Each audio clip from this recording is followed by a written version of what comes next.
Hello and welcome back to Football Now, a new YouTube channel where we preview this weekend's round of Premier League fixtures, run you through the betting odds and give our own predictions. This video is going to focus on Aston Villa's home game against Brighton at 12:30 at Villa Park. Before I mention that, we do have an ongoing competition here at Football Now as we move towards securing 100 subscribers on the YouTube channel. When we do hit that mark, we will be giving away a football shirt, of the choice of the winner.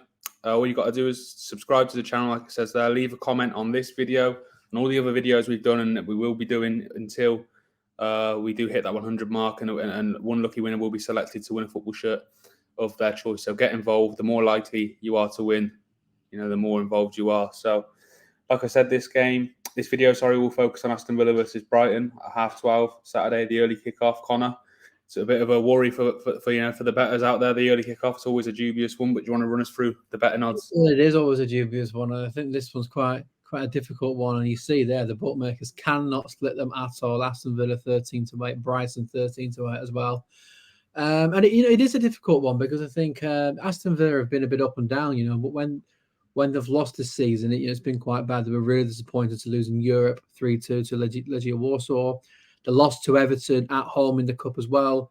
They've suffered a 5-1 defeat at St James's Park. They've sufferred a 3-0 defeat at Anfield. But then if you look at the other results that they've had this season, I'll just get them up here. They've beaten Chelsea 1-0 at the Bridge. They've beaten Crystal Palace in the end comfortably 3-1. And they've also beaten Burnley. So they're flying high at the moment. They're to sixth, which, they'll take sixth. They're scoring goals, 12 goals this season in the Premier League. So it has been a bit up and down. And you look at Brighton there, who, they had that dodgy result in Europe and had a dodgy result against West Ham. But other than that, they've been absolutely outstanding. They've scored 18 goals this season, you can see there, which is the highest in the division. They're sitting in the Champions League places. And if you look at the football that they're playing, not just the results, it's scintillating stuff. Last time out, they went to Old Trafford and were very, very comfortable. Sorry, not last time, that time before. They were very comfortable there.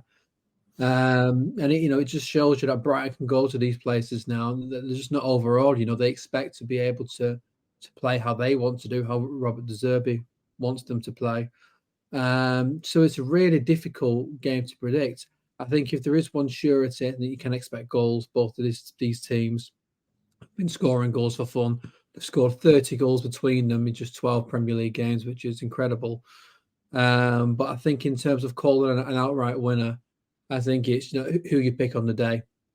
I think it's so difficult to choose between these two sides as well. Obviously, I've mentioned before, Aston Villa got knocked out of the Cup. Brighton also got knocked out as well against Chelsea. So, if these two sides are going after European football, that might be a bit of a blessing. Normally you'd say, these two sides maybe they can go on a deep run, but serious business now because these two sides are, looking at Europa League, maybe even Champions League, because you never know. So it'd be an interesting one, but it's a tough one. You see there, the bookies cannot split them. Yeah, we saw the league table there. Both of them have made a decent start to the season. I think this is Villa's third home game. They scored 7 goals in their opening 2, 4-0 win at home to Everton in the second game of the season. And then a couple of weeks ago, they eventually, like you say, beat Palace 3-1. I think the most recent league game as well, away to Chelsea. I mentioned that I think last week, but Ollie Watkins hadn't scored yet this season for Villa. He'd been involved. He had a lot of chances, and he had a couple of assists, I believe. I haven't got that in front of me, but I think he has. And he did net his first away at Chelsea as well, so that's him off the mark now as well. Moussa Diaby as well has also came in and looked dangerous. They look, Unai Emery, really is building something right now at Villa Park, isn't he?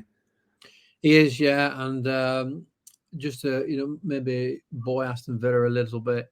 There are question marks over Pascal Gross's fitness as well as James Milner. There are doubts for the game on Saturday. So it'd be I think if there is anything that would concern Aston Villa fans, it would be that maybe not every victory as being comfortable. You look at 3-1 to against Crystal Palace.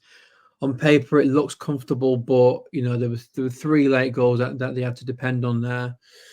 I think the European result, especially with Unai Emery in Europe as well, it was just out of the blue, 3-2 Legia Warsaw. So they'd be disappointed there. But yeah, this would be a good. If they can get a point out of this, it would be a good point because make no mistake about it, Brighton had a real deal. You know, they're not a flash in the pan. They've been proving it now for about 2 or 3 seasons that they are up there.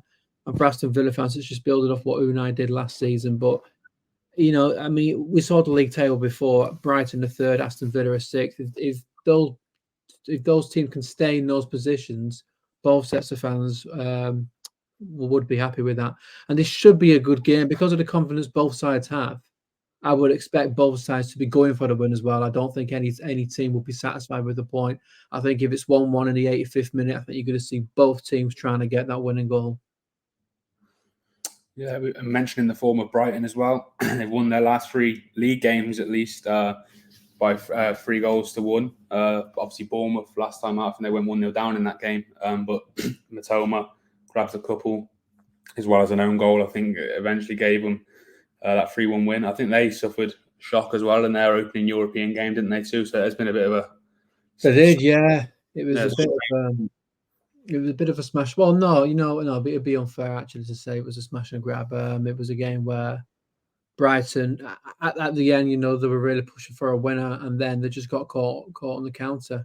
But yeah, it's a group format. You can afford those. It's their first foray, like if you're into European football. So I don't think they'd be too disheartened about that. But just actually looking at the record, because you mentioned Brighton's recent record, I'm looking at the record of Aston Villa versus Brighton, and Brighton have not actually won any of their games in the last 6 against Aston Villa. Aston Villa won last season at Villa Park, and then, actually, they also won at the Amex as well. So you have to go back to 2020 before you see a last Brighton victory. So maybe that has something to do with the psyche there. Maybe that can have an effect because Aston Villa are a better team now than in those previous 6 matches where they did well. But saying that, Brighton are as well. I mean, what do you make of it? Do you think sort of recent form between 2 sides or even historical form can have an effect mentally, or do you think it's just on the day?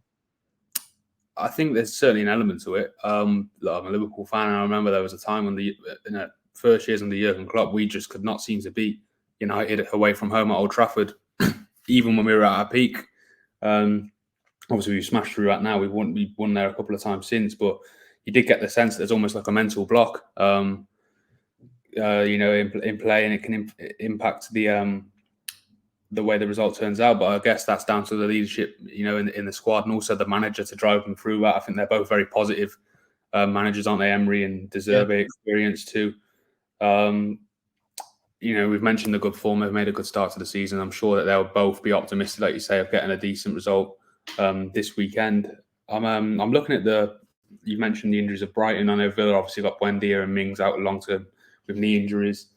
Jacob Ramsey, I think, is facing a late fitness test, and Leon Bailey and Timothy Irogbenham they're both also being assessed. I think you mentioned Brighton have a few out there. Pascal Gross, I think you said, was one. Yeah, and James Milner, and who are both. I'm not sure if Milner's coming back. It says he's currently being assessed, so we don't know who's going to be available there. But with all this in mind, Connor, do you want to give us your prediction? We have obviously got our head-to-head scores, which should be coming up on screen any minute now. Well, I mean, all of those 5 correct results there, they're all 3-1. I'm telling you, if you look back, every single result this season has been 3-1. It's ridiculous. But I'm actually going to stay clear of 3-1 here. I think there will be 4 goals, but I think it'll be split evenly. I think it'll be 2-2. It'd be good for Brighton to definitely get at least something out of this, because when you look at the next 4 games, or the next 3 games rather, they've got Marseille away in the Europa League, and then they've got Manchester City. Sorry, you've got Liverpool, and then they've got Manchester City after that. So obviously there's no alarm bells whatsoever for Brighton, but just to keep that good feeling around the club, you do want to be keeping up there in the Premier League, and of course it's probably the hardest game that they've got in the Europa League, Marseille away. So they just want to keep that good feeling going throughout. So they certainly don't want to lose this. But I think they'll have a good go of it. But I think both teams are going to come out with something. So 2-2 is what I'm going to go with. Yeah, just to explain the head-to-head predictor, you get 3 points for the correct result and 1 point. No, 3 points for the correct score, and 1 point for the correct result. That'll be something that we keep on going throughout the season each week. I was initially edging towards a 1-1 draw, but I've just seen Brighton have won their last game, 3 games, 3-1, like I mentioned at the start. So I'm going to stick with my loyal scoreline. I'm going to go for a 3-1 Brighton win. My luck's got to run out at some point, but I'll keep it going, keep pushing it as far as I can. So that concludes our preview of Aston Villa versus Brighton this weekend. Saturday, Villa Park, 12:30 kickoff. I think it is. 12:30 kickoff. Yeah. And like I mentioned at the start of the video, we've got the ongoing competition on the road to 100 subscribers. Get involved. Drop your score prediction, in the comment section of this video and all our other videos that we do this weekend and beyond until we hit that 100 mark. The more involved you are, the more likely you are to be pulled out as the winner. Subscribe to the channel as well. That's the most important part. And we'll see you in the next video, which I believe is Bournemouth versus Arsenal. And Connor's looking forward to that one. See you over there.